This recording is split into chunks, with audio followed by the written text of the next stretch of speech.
idea que desde pequeño siempre me llamó mucho la atención. Se la atribuye a la teoría del caos, pero de eso no estoy muy seguro, la verdad. Y la idea dice así: el aleteo de una mariposa en un lugar del mundo puede provocar un huracán en el otro lado del planeta. ¿Pero cómo es esto posible? ¿Cómo un aleteo de una mariposa va a provocar un huracán? Esto no ocurre de repente. Ocurre cuando pequeños sucesos se van conectando unos a otros como en una cadena, y hasta que algo insignificante lo transforma todo. Pero hoy no venimos a hablaros de teorías del caos ni de física, hoy venimos a hablaros de algo mucho más importante. Venimos a hablaros de personas. ¿Por qué? ¿Y si ese aleteo fuese una idea? ¿Y si una idea, nacida a miles de kilómetros, pudiese cambiar una vida aquí mismo? Hoy queremos contaros una historia que empieza muy lejos y termina muy cerca. Una historia sobre una idea que comienza siendo insignificante y termina siendo un huracán. Nuestra historia comienza en Chicago, a más de 6.500 kilómetros de distancia desde aquí. Y comienza con un hombre llamado Melvin Jones. Melvin no era un hombre famoso, no era un hombre rico, no era un hombre poderoso. Era una persona absolutamente normal. De hecho, era un vendedor de seguros. Pero Melvin tenía algo que lo hacía diferente. Tenía una idea que no le dejaba en paz. Y esa idea era: no podrás llegar muy lejos hasta que comiences a hacer algo por los demás.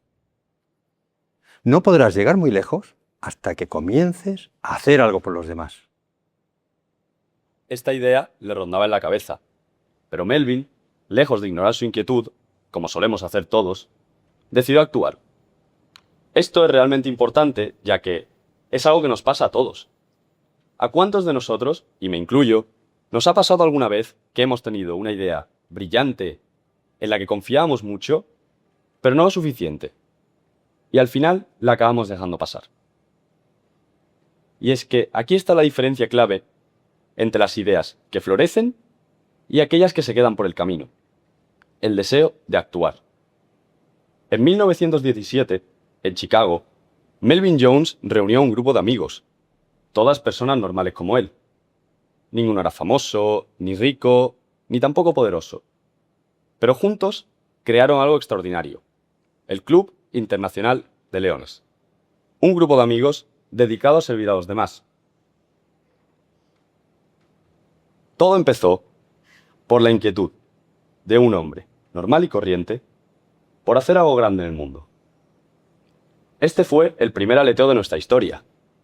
Pero al igual que en todas las grandes ideas, en la de Melvin hicieron falta personas que le ayudaran a desarrollar esa idea. Personas valientes, que creyeron en su idea y que le ayudaron a desarrollarla. Melvin era un soñador, pero un sueño no es suficiente. Necesita a alguien que le dé un impulso, que le dé el sentido y el propósito que necesita para crecer y para impulsarla. Y esa persona en nuestra historia es Helen Keller. Helen, sordociega desde los 18 meses, aprendió a leer y a comunicarse gracias al esfuerzo y a la tenacidad de su profesora, Anne Sullivan. Y gracias a eso fue la primera persona sordociega que se graduó en una universidad y dedicó toda su vida a defender los derechos de los discapacitados. Pero hizo aún más. En 1930, en la convención del Club de Leones en Chicago, les lanzó un reto y les dijo: convertíos en paladines de los ciegos en la cruzada contra la oscuridad. Y tras ese día, la idea de Melvin creció, se hizo más grande, más ambiciosa, pero sobre todo más humana. Y es que Helen, pese a ser ciega, le dio a los leones el foco y la visión que les faltaba. Y desde ese momento, los leones comenzaron a liderar la lucha por todo el mundo contra la ceguera. Más allá, el reto de Helen impulsó a los leones a abrir una universidad para perros guía en Rochester, en 1939. Y así, la pequeña idea de Melvin comenzaba a hacerse más grande. Y como en todas las grandes ideas, la idea de Melvin viajó, atravesó montañas, cruzó océanos, llegó a España y aterrizó en el corazón de alguien muy especial para mí: mi abuelo. Y mi padre. Una persona también normal, un boticario de pueblo, de un pequeño pueblo de Extremadura, de Zafra, pero que hizo algo extraordinario. Creyó en la idea, la desarrolló y actuó. Porque una idea por sí sola no cambia vidas, no transforma límites, no, necesita manos, necesita gente que actúe. Y mi padre conectó una idea que nació muy lejos con un pequeño pueblo de Extremadura. Porque las ideas son así, son caprichosas, van de persona en persona hasta que una de ellas decide actuar y hacer la suya. Mi abuelo, identificado con las ideas de Melvin, decidió fundar la sede del Club de Leones en Zafra, un pequeño pueblo de Extremadura. Esta supuso la primera sede del club en Extremadura, una de las primeras en España y probablemente la más pequeña e insignificante de todas. Pero aún así, una pieza fundamental a la hora de generar un huracán en la vida de alguien. Y ese alguien era Antolín, otro hombre normal. Antolín nació ciego, lo cual le condicionó desde muy joven. Su mundo era pequeño, predecible, seguro, pero sobre todo limitado. Siempre la misma calle, siempre los mismos pasos y siempre el mismo patrón repetitivo. Pero Antolín soñaba. Él soñaba con ir más allá. Y es aquí donde todas las piezas de nuestra historia encajan. Melvin fundando el Club de Leones allá en Chicago. Helen dándoles el impulso y la visión que les faltaba. Mi padre llevando la idea a un lugar concreto, a Zafra. Y Antolín manteniendo viva su ilusión y sus ganas por ver el mundo. Pero nos falta alguien en esta historia. Nos falta alguien que una todas estas piezas. Alguien que lo iba a cambiar todo, pero él no lo sabía. Nos falta Max.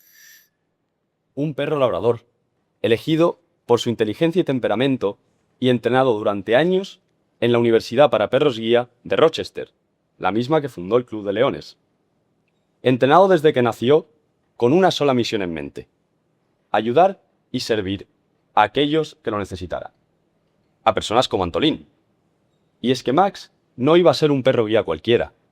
Max iba a ser los ojos de Antolín, su libertad, su independencia, pero sobre todo su mejor amigo. Donde antes había miedo, Max guiaba. donde antes había dudas, Max veía. donde antes había límites. Max abría caminos. Y llegó el día en que Antolín y Max caminaron juntos por primera vez.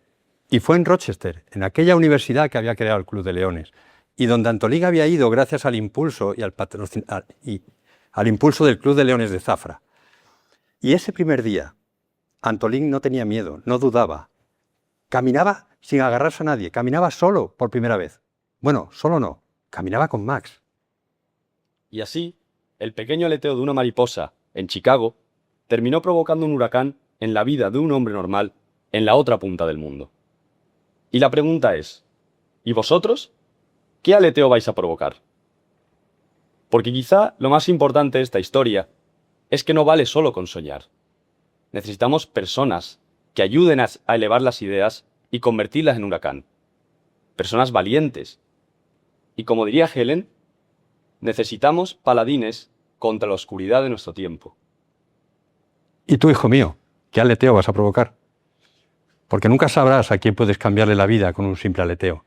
Y algún día, cuando tengas mi edad, te preguntarás si el mundo es un poco mejor gracias a ti. Así es que la pregunta no es si puedes cambiar el mundo, la pregunta es si vas a hacerlo. ¿Y vosotros? ¿Cuál es vuestro papel en todo esto? Porque si no sois vosotros, entonces ¿quién? ¿Quién cambiará aquello que merece ser cambiado? ¿Quién llevará luz donde no la hay? Porque como nos dijo Eduardo Galeano, mucha gente pequeña, en lugares pequeños, haciendo cosas pequeñas, pueden cambiar el mundo o generar un huracán en la vida de alguien. Gracias.